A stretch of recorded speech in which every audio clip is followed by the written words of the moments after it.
And if you need to take the DAT, are you preparing for the DAT? I won't be taking it until I think around the following, like June, probably around the Okay. summertime.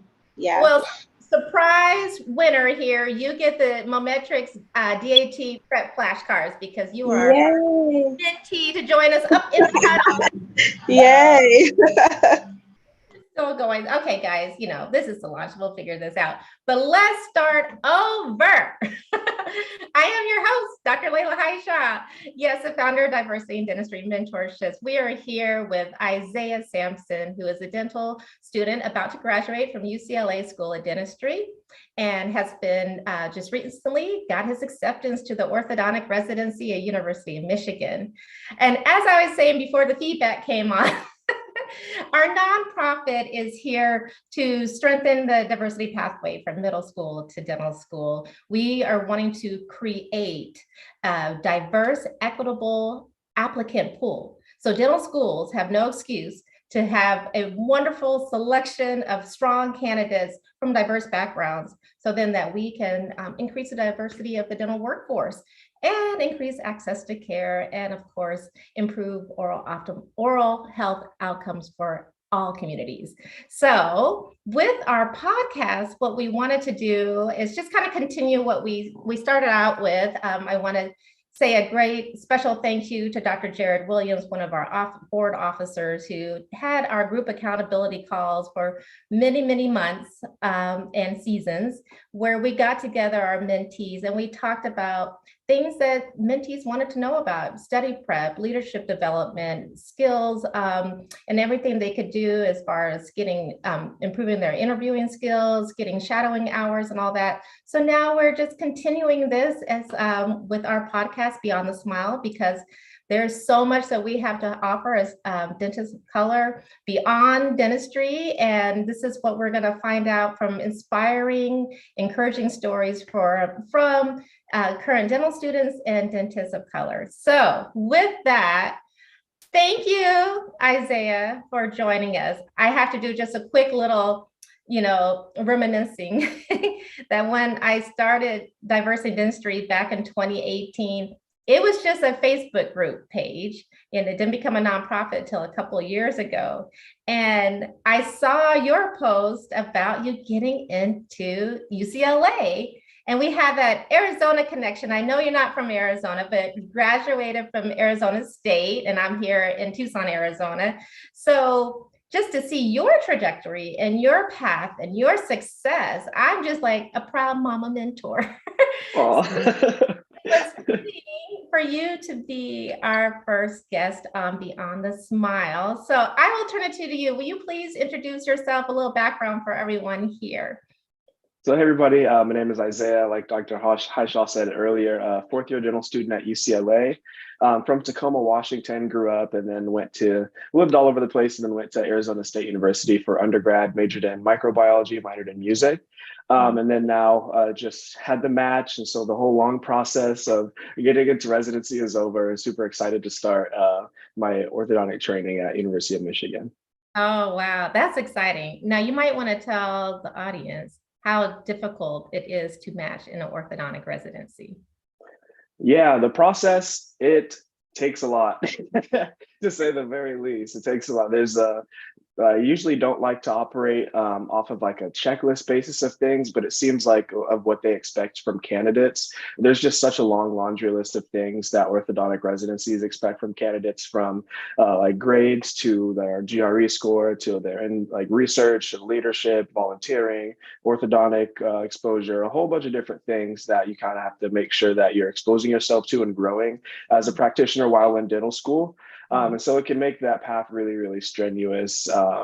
But it's something that just takes a lot of organization. And luckily I went to a school that doesn't have grades, so I was allowed to put a lot of the energy I had into things that I was more so passionate about, and then also the other things that I had to build myself as an applicant. But the process is very, very difficult for a lot of people. So really glad to be able to have the opportunity to go to any residency, let alone the dream of going to Michigan, which is awesome. Fantastic. I mean, so selective. So, I mean, of course, I do want us to touch on that, the grading system and how that's different at UCLA. And get some more insight on if that's kind of the model that we're seeing in dental schools, which I think is great.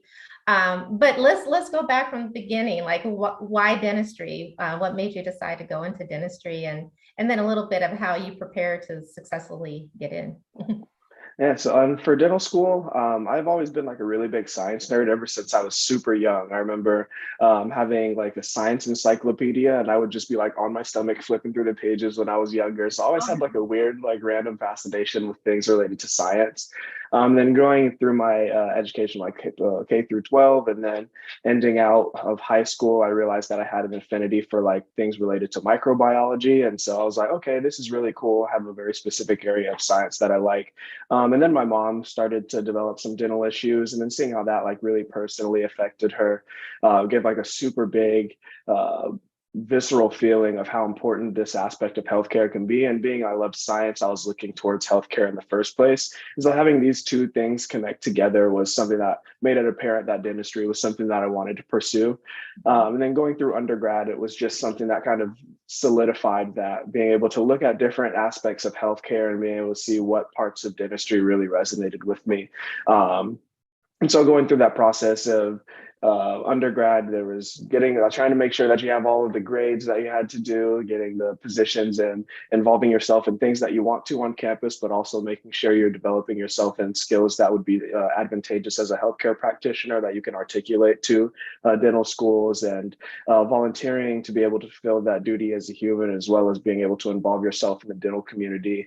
Was a lot of things that I kind of focused my time on in that first few years. And then later, within like it was about the middle of my second year, starting to do like research and things of that nature to kind of like add on to the application. And so very early, I decided I wanted to do dentistry. So I was just doing a lot of things that I thought would add skills that would be advantageous to being a good healthcare provider. And luckily, they all just kind of funneled into something that was a very digestible application that had very clear themes like teaching and the teaching and community service and leadership and things of that nature. So luckily, the things that I was passionate about were able to draw a narrative to my application, but being very, very intentional in that beginning of undergrad to be able to know the things that I needed to do to be a competitive applicant were some of my main focuses.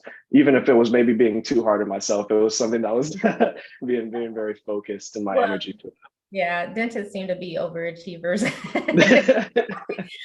But it's of course important to be prepared. Now, did you do a lot of just self-research, or did you have guidance through a mentor or someone in the family or within your network to help you know? So I went into it pretty blind, doing a lot of Google, went on like SDN for better or for worse to be able to get some information of like what it takes. Yeah. And so just a lot of researching of different things that could make someone like very competitive. And a lot of the information is not really readily available. And so some of what I was using was like the model that the medical students have used in order to be competitive applicants for medical school, and kind of translated that over.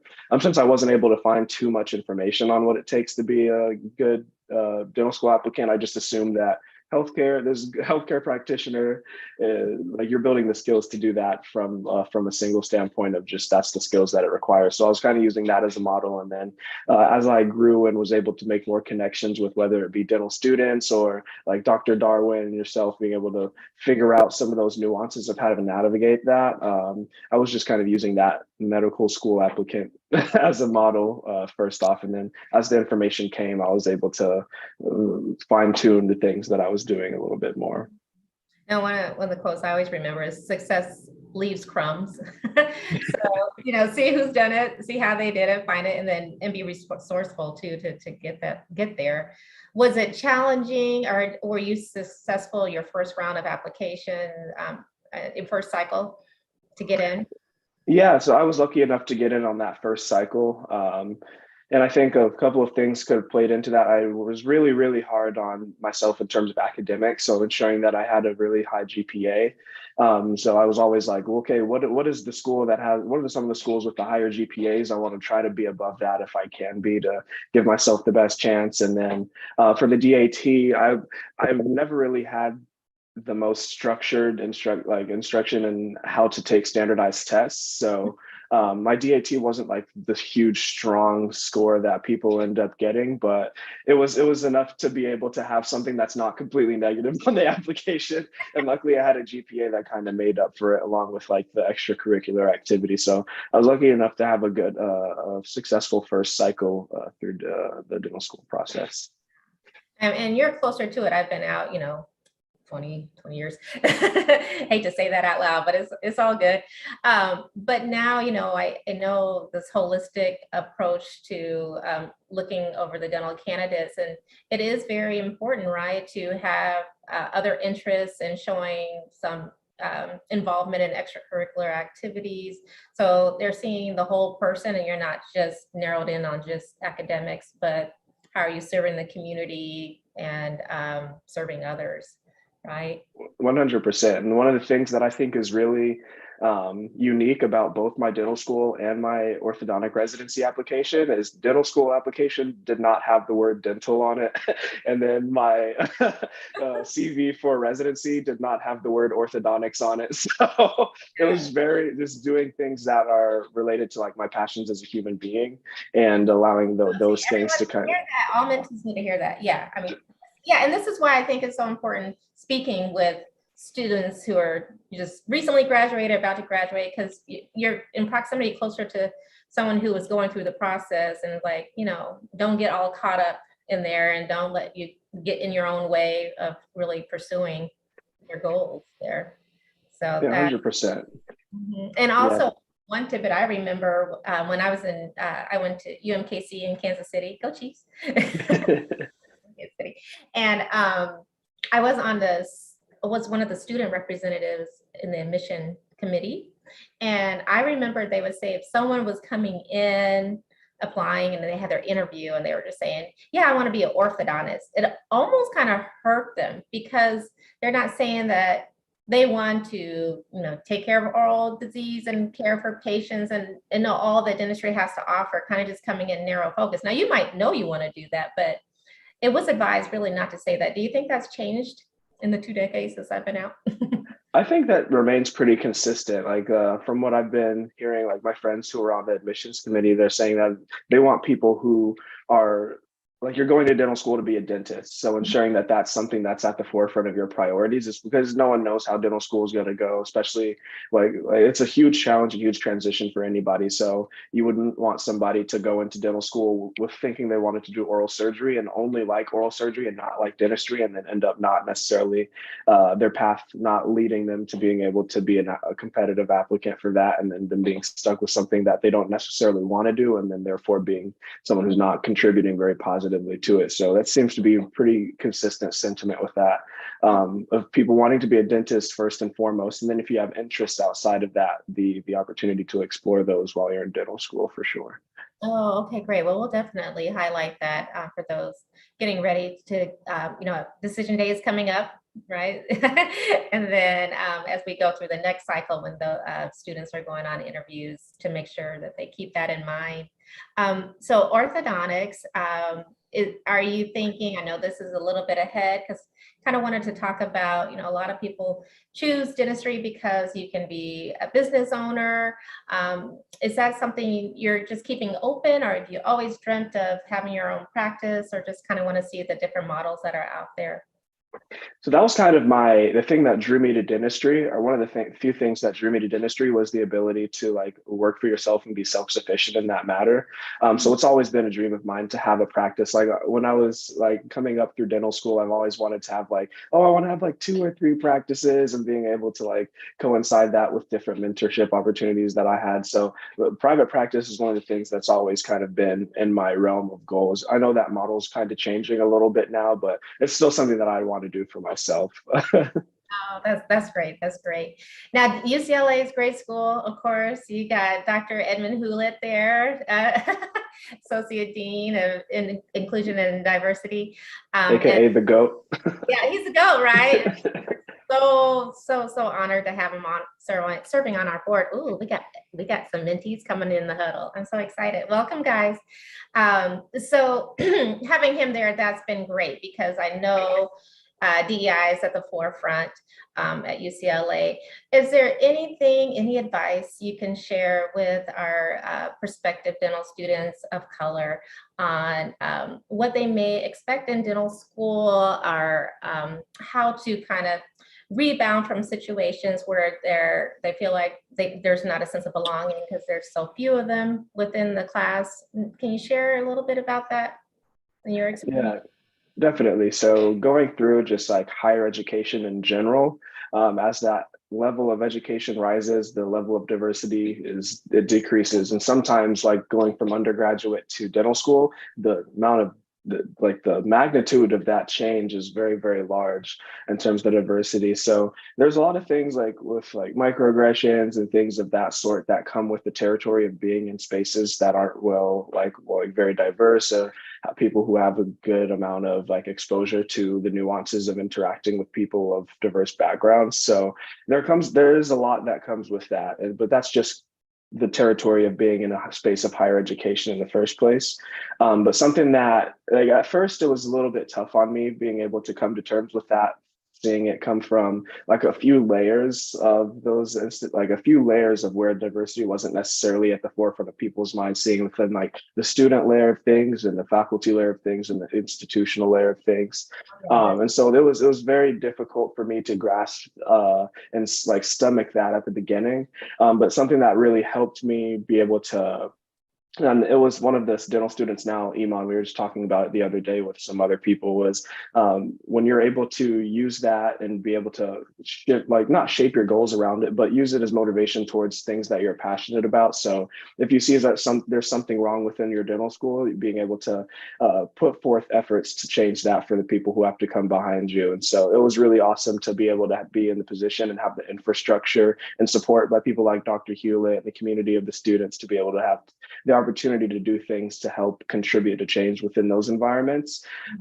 Especially with UCLA, it's particularly cool because there's infrastructure within the dental school and within the larger university to make those kind of changes a lot more tangible and a lot more feasible. So being able to engage in things that are going to create a better environment for not only yourself, but other people, and being able to leave that legacy of an environment that's more positive and a greatly positive experience is something that I was using as one of my main motivations, especially at the beginning when it was a little bit tough to stomach that lack of diversity. But going through it and seeing all of the things that have happened from it, it's been something that's been a really good experience to have. And not that I would have wanted to have experienced that, but the things that I've grown personally and the things that have come through the dental school because of all the things that our community has put together and the village has put together it's really I cherish in seeing that, and I love to see that it's being carried through throughout the years.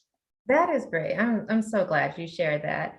And you know what? Yeah, as much as I love having the conversation, I really want to hear from our mentees. I see Amani has her hand up. This is a huddle. The huddle, right? This is where we get those secret plays, game plan, because they can see us do the play when we're out there on the field and how we're successful. But there's a lot that goes on in that huddle behind the scenes and figuring out. So Imani, go ahead and feel free to unmute yourself and ask away. Okay, so basically I have a few questions, but I'll try to see if I can like sum it up in one big thing. So you're the founder of Diversity in Dentistry. So what I wanted to ask, do I call him Dr. Sampson or Mr. Sampson? Not yet. Not yet? Okay. So you guys, you have no finals. Okay, so Mr. Sampson, so when I think of UCLA, I honestly think of like predominantly, like a predominantly white school.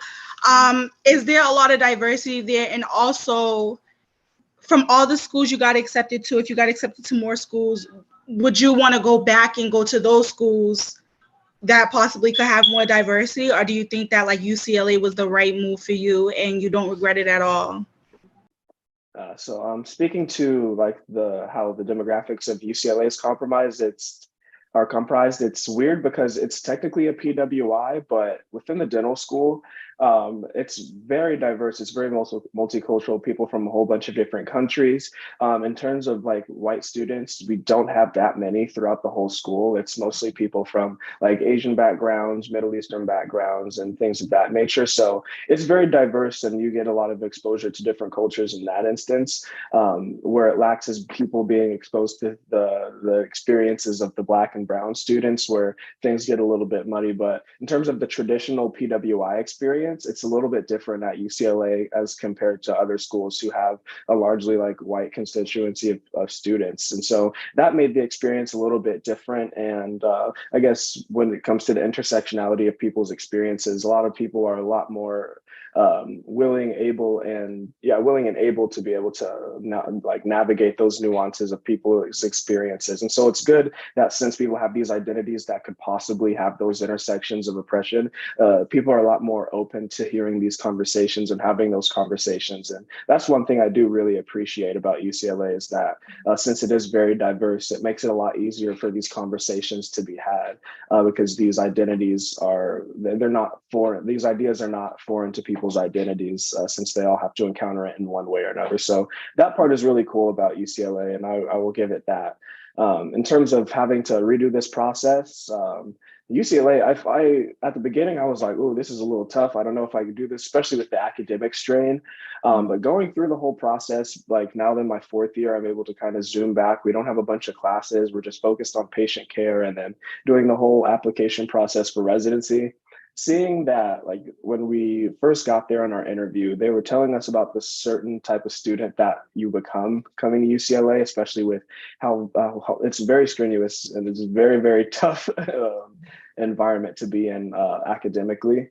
And so the type of providers that they say that we're going to be, the type of knowledge that they say that we're going to possess, and the places that we're going to be able to enter, the rooms that we're going to be in, it's crazy to see that those things that they described early on were the things that are directly correlated to how everybody is right now. Like we're all those providers with the amount of knowledge that they said we're going to have. We're in the spaces and fulfilling the goals that we have. And so there's been a lot of different checkpoints that have made it very apparent that this was a good decision for me. Like for instance, when I took my board exams, we have so many didactic classes. It's just insane about the depth of all of our classes that we have. And then when it goes into taking the board exams, I was like, this was not nearly as bad as I thought it was going to be, just because of how in depth that education was. Or the education is. And so having those little checkpoints where you recognize that the struggles that we've gone through it's not for nothing. It bears fruit, and having those checkpoints be where the fruit is places where it's very important to be. And so that's part has been really awesome to see, and going through it and then matching the residency and seeing all of my friends match to residency. It's really awesome to see how the things that they said were going to happen have happened for the most part. And they really do set us up to be able to do these things. Like with every dental school, there's tough things that come along with it. Like unfortunately at UCLA, it tends to happen. Students get a little bit jaded due to the intensity of the environment. And so mental health could be something that could be managed a little bit more like closely, but seeing how well the students have turned out, and just with myself, how like good of a provider I feel right now and how knowledgeable I feel and things of that nature, I would do this experience all over again. And then that's not even to say the things that are related to the infrastructure of diversity that they've helped cultivate. And so there's a lot, all to all, I'd do this experience. I'd pick UCLA all over again for sure. Great. That's great. Great question, Imani. Anybody else? Any questions from the group, from the huddle? Well, when you speak of, mental health and self-care, what are you doing to make sure that you're balanced and you have, I try not to use the word work-life balance because it never is a balance, but maybe finding more of that harmony between your work life and school life, and just to make sure that you're staying well overall. Yeah, one of the really big things, I guess, in addition to just doing the things to take care of mental health in terms of going to therapy and having close friendships and people that you can confide in, people with similar experiences, those are really important in terms of those relationships. But having something that you do as a hobby is crucially important, especially with all of the people. Just some people will finish school and they'll finish their work and then they'll kind of just like twiddle their thumbs and kind of ruminate on what they have to do next. Whereas if you have some sort of outlet that you can have to be able to let out different types of energy. And so for me, I like playing music and the different things like playing video games and things of that nature. So having different hobbies to plug yourself in and budget in that space specifically for that for yourself and prioritize that just like you were prioritizing on your Google Calendar that you have to study at this time. So you're going to take care of yourself at certain intervals within the week and making sure that you're making that a priority. That's something that's extremely important. And it's like there's an article that my friend Selena had sent me a little bit ago. It was talking about like different types of self-care.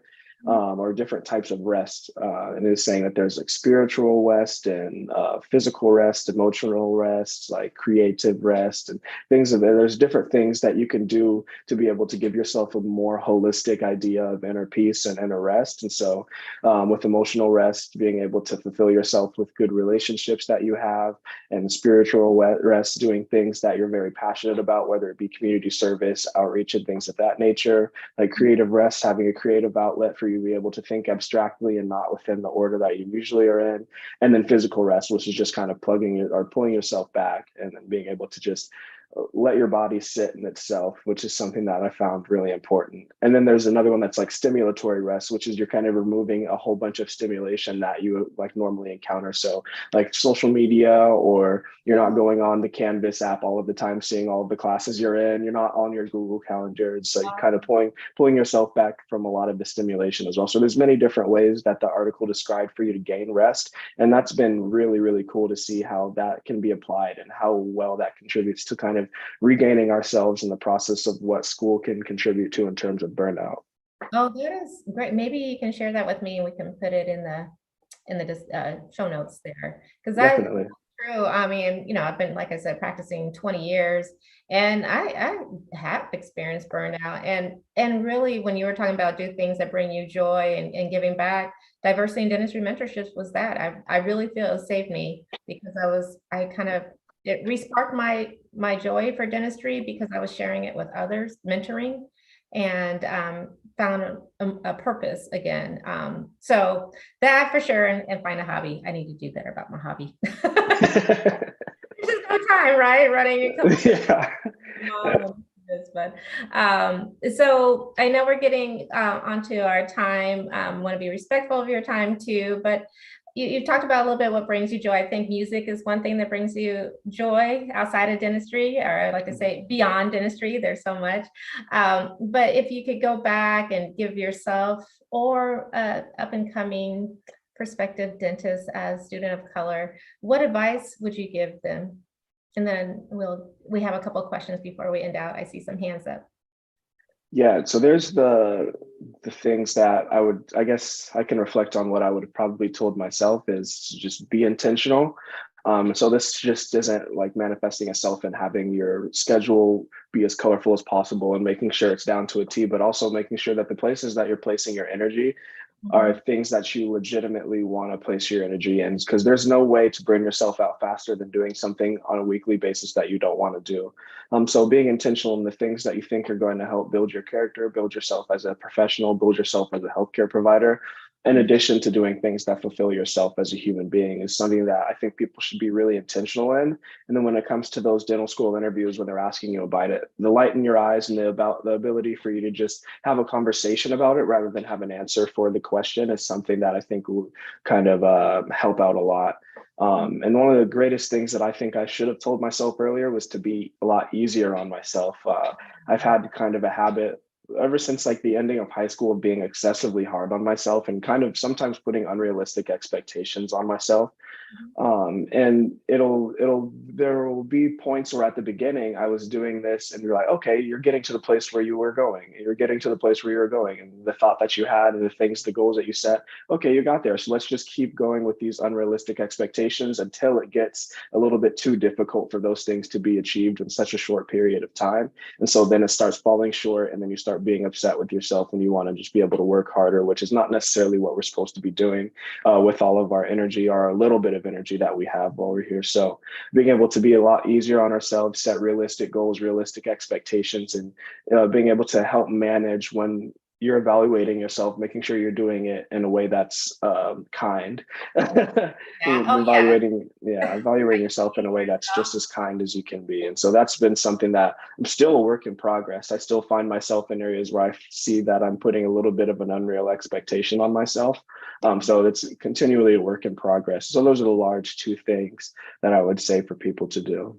Yeah, and just to piggyback on that, especially students of color, where sometimes we're in this, the systems are set up where we're almost having to prove ourselves, and people are second guessing, and there's no sense of belonging sometimes, that we don't celebrate our wins. So I would just add on there to, really acknowledge your wins at each point and celebrate that, not just keep pushing that goalpost a little bit further, like you got that, you achieved it, now going on to the next thing. So I would say start that early, because it just gets worse as you get older. Definitely. And so like one of the things that like therapist had said, I was going through this weird struggle of thinking that if I was taking a break that I was doing a disservice, because a lot of the things that I was doing, it's like for the people who I care about. So I thought I was doing a disservice to them if I was taking a break or not doing something that I had an idea like, I should do this. And if I wasn't doing it, I felt like I was kind of doing a disservice, regardless of how much energy that I had to be able to put into it. And so the idea that a therapist presented in terms of you need to be able to rest because that contributes to the amount of productivity and positivity that you can put into all the things that you're passionate about. And it's just as much as contributing to the things that you want. Like resting is just as contributory to the success of the things that you want to involve yourself with, just as much as the work that you're putting in. So prioritizing that as something to be a large focal point of how I'm approaching my productivity is something that has been a very, very transformative in how I'm able to navigate different things. Oh, thanks for sharing, being vulnerable and sharing that, because I can be so helpful for everyone, including myself. So thank you. I want to go to, is it Alana or Elena? You want to come off mute? Yeah, it's Alana. Alana, I got it first. Thank you. Yeah. Go ahead. So I've talked to a couple of dental students at UCLA, and I've heard like how rigorous the didactics are. Would you say that there's a lot of support from faculty or like advisors or staff if you are struggling, like your D1 year with the course material? Like I know from undergrad to dental school will be like a really big transition from studying techniques and whatnot.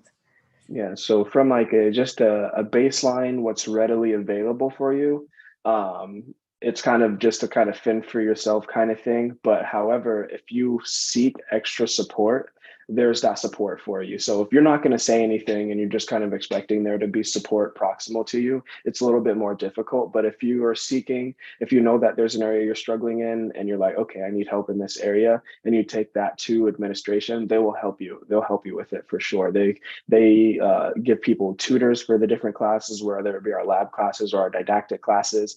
They hire students to be tutors, and they have very, very intentional relationships with people who have expressed that they need extra support in areas. So if you need extra support, there's always ways to be able to ask for it, and you will receive it. There's infrastructures in place for you to receive that.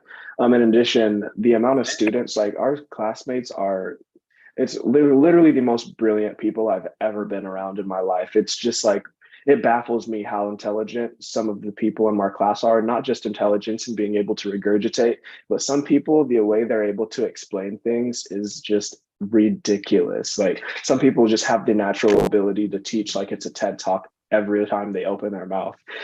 So the student support in that is something that's really helpful as well, because some people, you'll be like, oh, we all just learned this, but there's going to be people who already know it and they can teach the whole class that stuff. And so there's support from all angles, especially if you're actively looking for it, which is really cool. Mm-hmm. Great. Any other follow-up question to that, Alana? No, that was perfect. Thank you. Thank you. And Amanda, hi. Hi, I'm Amanda Hodge. I'm a junior pre-dental student at Spelman College.